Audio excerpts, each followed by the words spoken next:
All right. Okay. Okay. So shoot away. What would you like to know, Akiko? Okay. Let's see. So the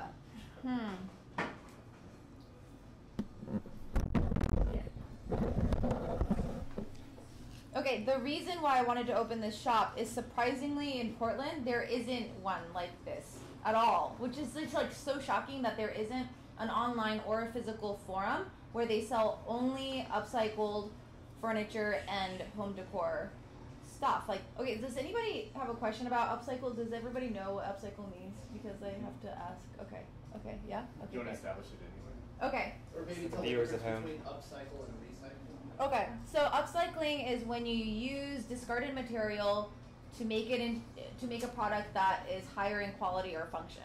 So it's different than recycling because when you recycle something, let's say you're recycling a glass bottle, you're melting it down into a lower quality raw material and then you're making it into something else, right?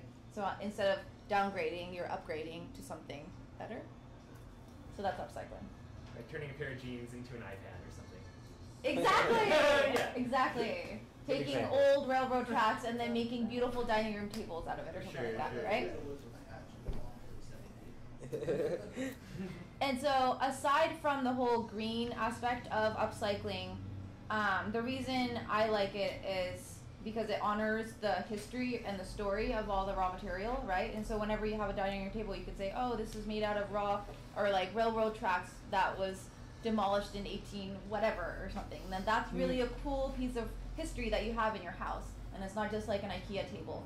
And so what I want to offer customers is the reliability and comfort that they have in shopping at IKEA or Target, right? Like if you move into a house and you have no furniture, the first thing you think of, okay, I want to go to Target or IKEA or something where it's affordable and reliable to get all your stuff. And so I want to provide customers an alternative. Okay, you can get that. You can get really good quality stuff, really well designed products, and affordable stuff at this place. Oh, and it's handmade and it's upcycled and it's locally made. Oh, hooray! You know, so that's what I want to offer.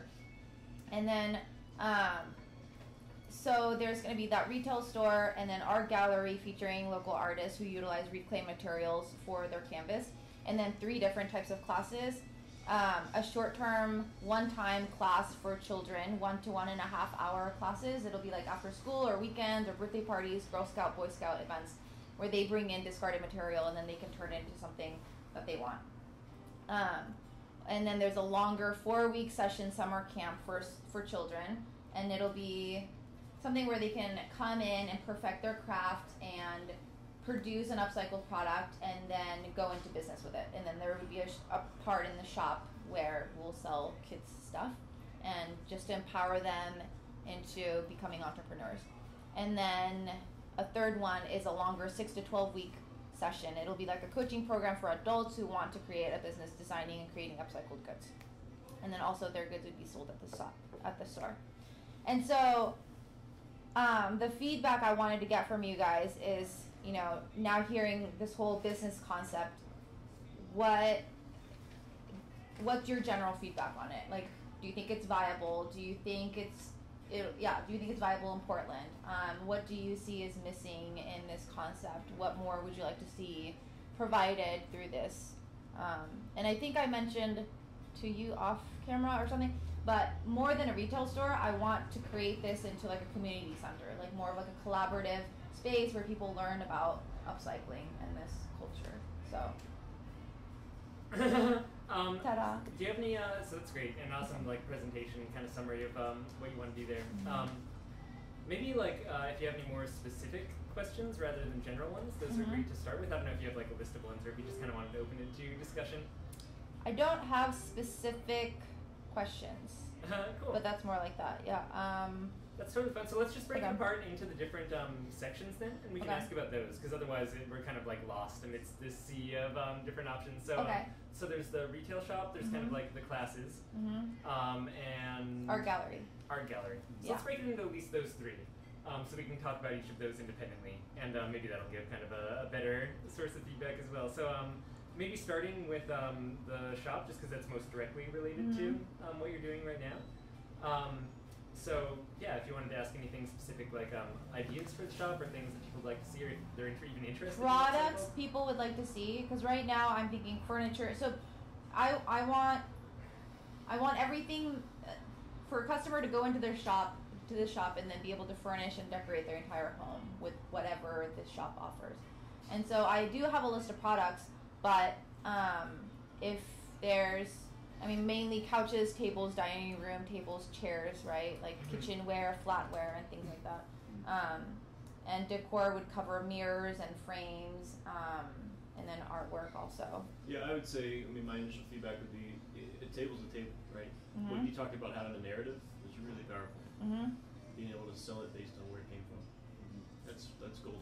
Also, I think the uniqueness of each item, no item's going to be the same, essentially, and so it'll encourage people to have return business to your facility. So that's another thing to kind of focus on, the uniqueness of each piece of the story. Yeah. Yeah, I think people, it's nice to be able to buy furniture that's affordable, but having like a justification in your head. Whereas like, oh, this is probably still high quality. It's affordable because like, you know, they're using materials that have already been used before. As opposed to like, you know, you either have to buy like a mahogany table that's $5,000 or you go to IKEA. And those are kind of your only choices, or you're like putting particle board or whatever. So it's like, it's really nice to have that. And here's actually, I had a question just in general. Is your goal with this to launch an upcycled business that is launching more high-end products that you're kind of charging more luxury rates for? Or is the goal to launch an upcycled business that you're charging more like reasonable lower rates for, if that makes sense? For instance, like couches would be 500 to 1,000. Okay, so actually kind of just like the regular couch range. I think so, yeah. Totally. Yeah. So yeah, neither like luxury nor low end really. It's just kind of like regular couch, and in addition, it has this awesome story behind it. Is that just curious? Do you plan on doing this as a business online as well? Via like virtual store? The whole vision is to have brick and mortars in different cities. Okay. And then have an online shop that, well, the physical shops would feature the local designers, and then the online shop you could buy anything across the country or. Do you see like the potential to cross promote with designers from different parts of the country? Saying like you have a designer that's being featured at all your stores at the same time, or essentially bringing them to. Which could bring it to the higher price point. Right, like right. The Schwood model where they get the specific glasses and they have designers that come in and do the special frames. Yeah. Okay. Like, are those custom designs specifically for the vendor? Yeah, and then they charge a much higher price for that. Okay. Yeah, kind of like a guest designer model. Yeah, bringing in someone well known to be like, yeah, this person designed it. Yeah. Okay. And along those lines, I think your Etsy site has different categories or themes or lines, product lines, that have similar look and feel. That's cool too, because then you could think, okay, I'm going to go with this, you know, with the, I don't know, ABC line, and then I could get the sofa, and then later on I can't afford the coffee table now, but later on I'll get the coffee table and kind of go together. So that's a neat idea. It's kind of like what IKEA does in Target in a lot of places. Yeah, comment, back on that. Depending on how, just the mercantile, like a lot of people's first exposure to upcycled items comes through art, through collage, through, you know, finding objects and then putting them together, recontextualizing them, being like, oh, this is my, you know, you have all these beautiful, like, metal sculptured animals and things all over Portland that are like basically forks and dials and things, cogs and bike parts that people have. So a lot of people's entry into upcycle comes through artwork, and so the idea of like having, if not some small portion of set-aside space for actual like artistic compositions that are actually made out of upcycled items, but like special events where you actually would have people being able to show things there would be a great way to have more community involvement in it beyond just the level of retail, but being kind of like, oh, the whole concept of taking items and recreating something of greater value by composing them and recontextualizing them and creating a sculpture or a collage or whatever.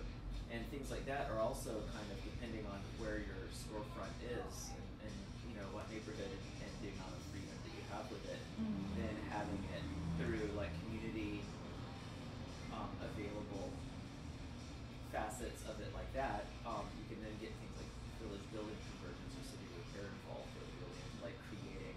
What was that first one that you just said? Village building convergence, where they do a lot of for things that are about, community building and sustainable culture. They do these really amazing creations and installations and like group building things. They've done a lot with the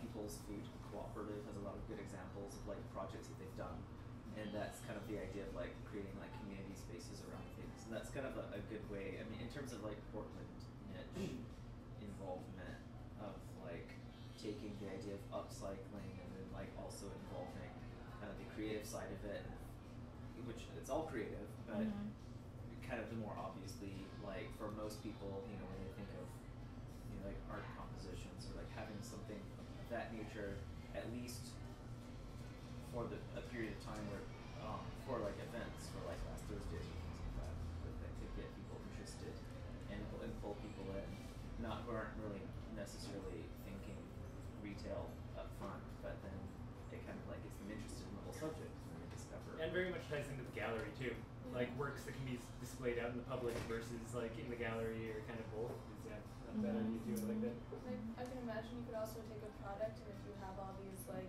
machines or crafting things available, that people could take the product and augment it with whatever is in their minds, so they can really like personalize what they're buying and have everything set up there to personalize it the way that they want. That's a great idea. Yeah, that's a really good one. Yeah, totally. I think that's why some of those backpacks, like what do you call them? Like most of the bicycle packs or the pannier pieces. They come as big custom ones. You can apply your own personality style. There's like I think 3 of them right now that are successful on that. Are you talking about like Timbuktu, where you can customize your back? More so like local ones though. Yeah. There's like I think it's like Dark Star, Oh. Black Star, or there's another one I forget the name of it. But I mean these are companies that kind of work off of creating something that's custom and unique and specific to your wants and needs. And I think that's you make really good value. It's a valid value piece to it. It's like okay, I can have this cool upcycled table, and in the very middle of it, it's got like a picture of my family or something like that. Like inside of that, and so then it's like mine. And personal, individual. Yeah, you mentioned that before. Yeah. When we were talking about people sending you stuff and you making bags out of like their own materials, which I definitely think is amazing. You should not let go of that. Like having people be able to just like bring you materials and be like, I need like a coffee table, and here's all my old license plates from the cars I've had my entire life. Yeah. Like, it'd be really cool to have a place that you could just take stuff and would make it into whatever you wanted. But not even just like someone else doing it, but you doing it yourself, like coming and learning how to create it yourself from a product that's already there. So it's like combining the idea of crafting classes plus the idea of buying a product too. So you're like making them on both sides. Yeah. If you buy a piece, you get a seat in this class for free. Yeah, totally. And add on to it. Yeah, that's really cool. Incentive to buy. I mean, if it's all the same price and it has a story, well, that added value is to customize. I would say too, this is kind of separate from that. I really love that idea though. It's like it throws on added value to the classes. Like classes are happening anyway, so like tossing a couple people in there who bought a certain like price range of item and get a class for free to like customize it is awesome. Yeah. That's actually like a really solid idea. I love that. Yeah. The story too. One thing I'd been toying around with another project I was working on was for my dad, who's an artist, and basically having sending out a story along with all of his prints ended up being really helpful. So instead of just having prints, he actually had another little like framed thing that went right next to them on the wall that said like what it is of and like what the inspiration was. And people like that's why they're buying original artwork to begin with. Or why they're buying upcycled clothing is so they have this story to tell. So like making it so they themselves don't even have to tell it. Like if you get a nice table, making it so there's like something that goes underneath it, or a little like even plaque that can go somewhere, or just a piece of paper that comes along with it with the story on it. Yeah. So cute like this is. Like I used to be a railroad tie. Now I have a beautiful table. Look at me. And I saw down in Ventura, it's a series of bad storms back early like 2000 or late 1990s. Our pier got destroyed twice. So you just have all of this crazy pier driftwood that got upcycled and turned into different things. And what they did is they had it certified that it was from the pier, which doesn't mean anything. I'm sure now that I've like actually gone through business, I'm sure they just had someone be like, yeah, I certified that. And they're like, great, certified. Like, doesn't shot with like a cloak. You just exactly. some dust at me. But yeah, like throwing that like certification in there too. Like if you end up using historical sites or kind of pieces from historical Portland or something, saying like certified from the tunnels, the Shanghai tunnels. Yeah. That might This focus was a on grants too, being able to like take things that are local and tell a story and having like a historic element to their use and reuse. That could give you something as well. And I was with what Graham was saying too. I was an example at a First Thursday where they video documented this painter and her painting process.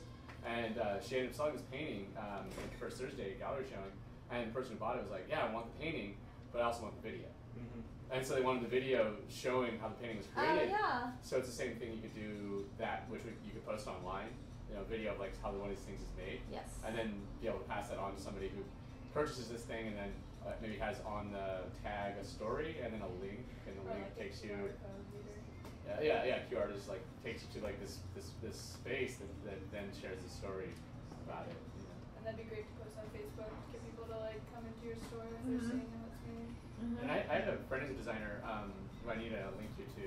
Okay. He came up with this similar idea based on what you're describing as far as a business. So I feel like from a designer's perspective, it's definitely viable.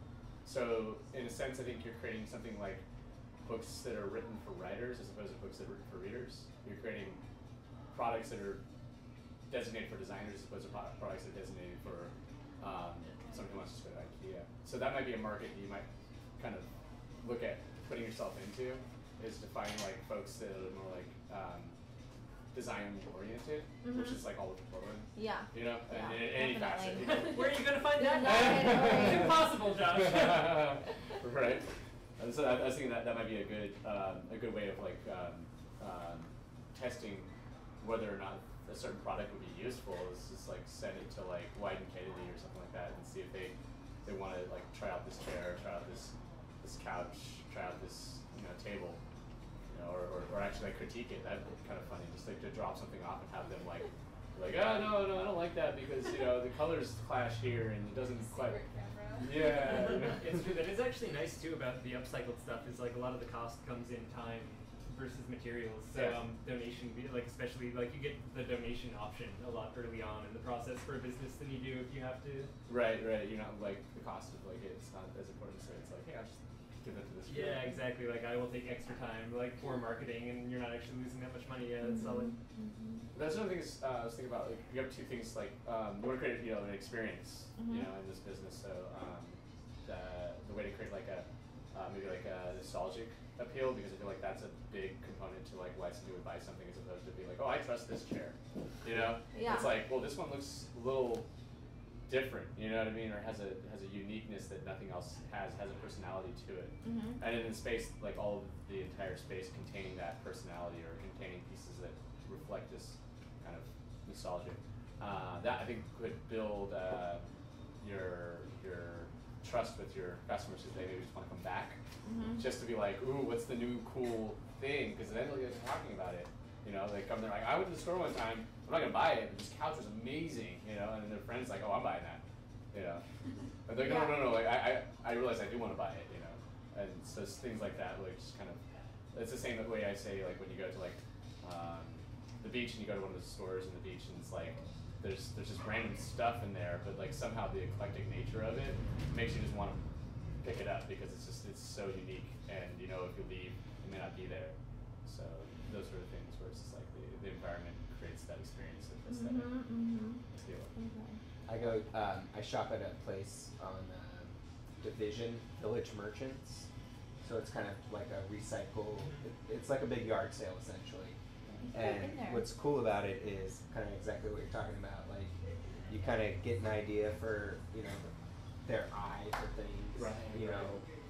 But one aspect I like about it is you can sell stuff to them and then get a credit. So if you develop a credit, you can go there and be like, oh, I know I have like $20-40, so like, I might not have that much in my pocket, but I know when I go there, I might be able to find something. Or So it's like bartering.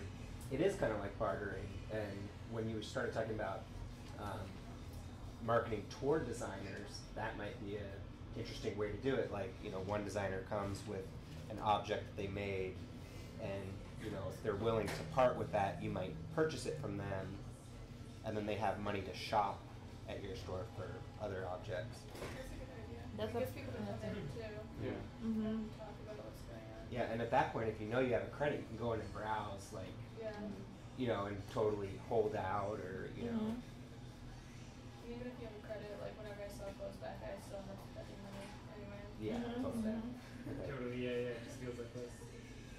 Yeah, that's solid. Especially since you'll be giving classes and training people in upcycling, like providing, you're kind of like trying to be the ecosystem of upcycling there. Like, if you're training people how to do it and offering things on commission and like, giving people store credit to come back, you kind of just like made and having people like, donate their own products too. That's so a it's really like its good own point. little like self-contained cycle. Create of- your own monetary system. Right, yeah. you build the entire thing, throw it on Facebook, and that's your marketing, give people an extra story. Yeah, it's sounding Yeah. much more like a very contained, like self-sustaining system. I like it. I wonder about Scrap too, is another business. It's similar workshops that they provide for the the items they have in there to reuse. You might be able to like connect with them in some way to cross.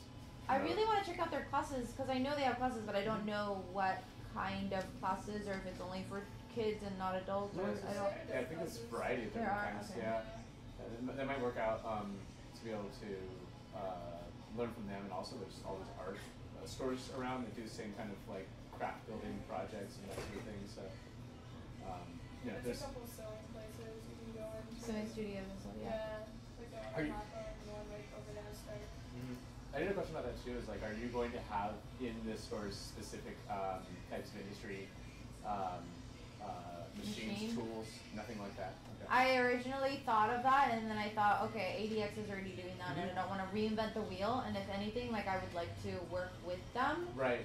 You know, like if they have designers there that are manufacturing something at ADX and they don't have a storefront, then they can sell it at my store, and then they would get a bigger chunk or something like that. And then if vice versa, somehow like there's some sort of like a exchange that we can have, like I would like to do that rather than doing something similar. Yeah.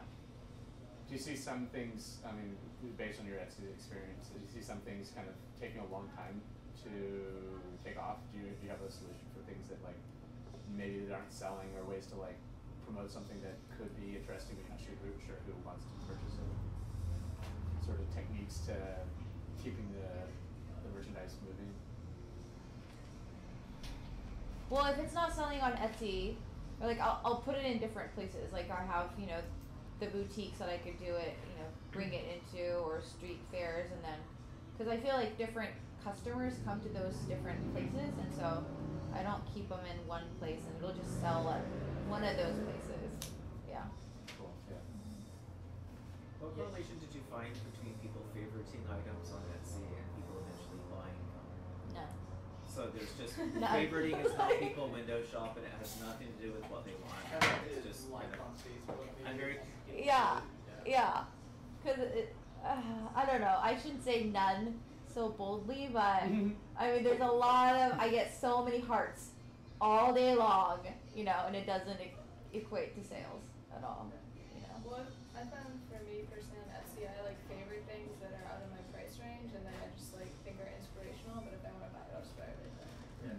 Yeah. So I don't need to like favorite to look at it later.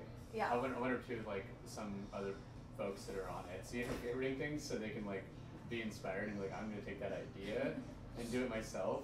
Because I know that happens a lot on Etsy, in the Etsy world. It's just like somebody takes something of an idea and goes, well, I'm gonna redesign that myself and maybe sell it for like a lower price. So I wonder, like things like that are just like, oh, I like that, I like that, I like that. Yeah, because it goes into a folder, so you could click on what you like, and then it just like, it's like your inspiration Pinterest or something, Right. But there are definitely people who like it or who heart it, and then later that day will purchase it. And it's like, Yeah. oh, okay, so it But is. it's just a Some small people do percent. like keep a tab of it, but the other small But it's very percent. small. Yeah. It's funny. Yeah. I didn't know if they just eventually, months later, ripen into purchases, or if it's what people do instead of purchasing. I've had also customers who heart something and then they missed buying it because they waited too long, and then they'll contact me for custom orders. Like, I want exactly that one or something. So, and then, yeah. So it depends. I don't know. I don't have a statistical number. And just to warn you, we have only about like 5 more minutes left. Oh, okay. anything specific that you wanted to ask us, or anything like from this conversation you wanted to really like drill down into during the last little bit of time? Well, I don't know if this is specific, but who do you imagine shopping at the store? Gotcha. Yeah, well, let's do like a show of hands thing. Like, so who would be interested in going and like just going to an upcycled store around and like buying furniture or? Yes! That is 100%. Yeah. For the furniture, that's Okay. intriguing. Yeah, I mean, yeah, I guess- totally. I mean, like, if it was like reasonable, like I buy all my furniture on Craigslist basically because like I just can't afford to spend $500 on a couch. Right. So like if it was like between buying something and then also buying something that was also like upcycled and had an awesome story and was good for the environment and everything, like no competition at all. But if I guess if there was like a huge price gap, then it'd have to be like, oh man, I don't know if I can afford like that awesome coffee table. And that's a lot of the tiering. So like as far as market segments, and kind of going back to that from the talk, 37 Signals I think does that incredibly well. Like from going to a so they say like so in your case it might be you say let's divide this up into 3 categories. There are people who shop at thrift stores / the bins for things. Yeah. There are people who like go to a regular store, and there are people who go to like hardcore antiques dealers and have things that are like $200 old and cost more than like my life. And kind of like making sure there's products that target all of those without disinteresting the others. I'd like, and you can find a lot of models for that. Basically just price tiers, like saying, oh, okay, even if it's not couches, if it's just like, you have these nightstands. They're super easy to like put some wood together and stain or something, like great, it's upcycled. You can actually sell those for like kind of thrift store price. It's like, oh, well that's the place you go to get these little accessories that are like really cheap and awesome. And then you also have the bigger items like couches and things like that are kind of this reasonable, but still higher end price range. And then you have like the items that, you know, like he said, like almost have guest artisans come in and make those. Or I think of like Crate and Barrel and Tiger. They literally have 2 tiers. The first floor is the cheaper stuff. The second floor is like expensive stuff. Where is this? Crate and Barrel. Oh, Crate and Barrel. Yeah, they have an awesome story about how they started to, which I can tell in like 15 seconds so well, which is the reason that they're Crate and Barrel is because they did not have enough money to spend on displays, and they started just displaying it on the crates and barrels that things were shipped in. Was how they initially launched their stores, and they're like, we can make an aesthetic out of this, bam. Yeah. And I was like, that is awesome. Okay, story That time. is that's so cool. I wonder if with the classes and like the community kind of outreach aspect of it, if you can be nonprofit status for like part of that, or you know, especially like the classes makes me think nonprofit. I was part of a printmaking cooperative on Alberta that got nonprofit status, and part of it was community outreach, teaching classes, that kind of thing. So What do you think about like the rebuilding center? yeah, They actually have an upcycle portion for furniture. I don't know Right. if they ever sell it, but I've seen some picture frames in there, and that looks Yeah, really good benches stuff, and yeah. stuff, yeah. But they're nonprofit. Okay, I'll look into that. I don't really know what that entails. Nonprofit, like what the tax, Status. like Yeah, legality totally stuff. Like, conversation for a like crazy another time. okay. Nonprofits are insane. Have we done a cake on nonprofits yet? Yeah. Oh man, we should actually do Good one of topic, those. yeah. That would be fun, yeah. We should do like 2. I think that'd be good. That's true. I mean, yeah, It's 501c3 and like everything else is Right, really what we everything should else do. under Okay, umbrella. side topic. That is a crazy thing though. We can talk separately about. I've just done a ton of research recently because we're thinking about starting our own nonprofit. Oh, wow. So I actually have like a lot of information I can pass on to you about that one. Yeah, yeah. that'd be great. Awesome. Any just last words or any last questions either for us or our online audience? Any questions from online, Derek, or has it been pretty quiet? Pretty quiet. Okay. I think everybody's doing stuff. Solstice. Yeah. Oh, yeah. I know, right? Why would I go down already? It's supposed to be up forever. Yeah, right. That's what they say. Come down something? No, I'm staying up. This isn't Alaska. It's not like 24 hours of sunshine. I guess Anything one, else for us to keep in Yeah. mind? have you thought of like a neighborhood that, like, if you were to do it tomorrow, is there a place that you Oh, good kind of? question. Yeah, where do you want to set this up? I am thinking Division area. Yay. Great. Yeah. For some reason, it seems really big on the kind of like secondhand. Yeah, slash there's a lot of rental those kind stores there. like, yeah. Yeah.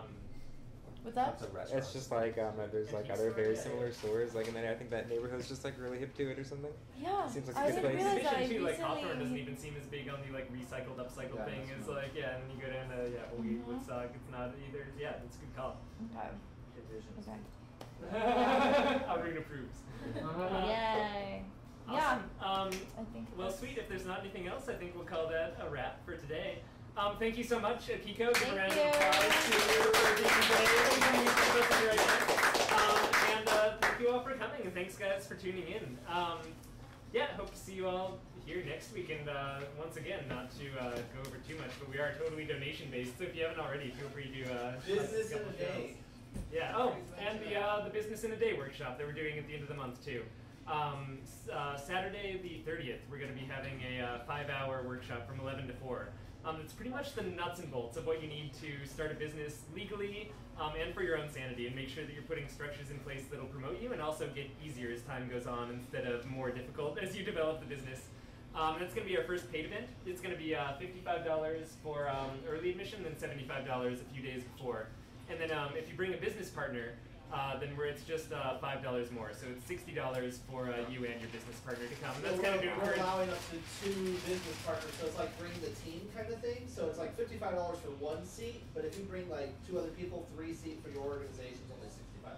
So yeah, and that's to encourage on you board, to help share the vision. You know. yeah, and both like start with a partner because it keeps your sanity, and if you already have one, make sure they like actually come out to this thing because it's important to have everyone on the same page. Is the goal behind that one. So thanks again, and yeah, have a great week until next Wednesday. It's going. Go ahead. It's going to be up at Milagros, up in the northeast, is where we're having it. Okay. Oh, Tony's place. Yep, exactly. Yeah, Tony's place. Milagros Boutique on 56th and I want to say. No, it's 30th and Killingsworth. That's right. 30th and Killingsworth. Nice. I'm It's so right happy next to door do to that. Beast, yeah. Perfect. Yeah. So one of the cake attendees kindly offered to have us there, which is great. Yeah. So we'll be doing it up in the northeast this time. Okay. Awesome, guys. Thanks so much for coming Thanks, out. y'all. And, Thank you. as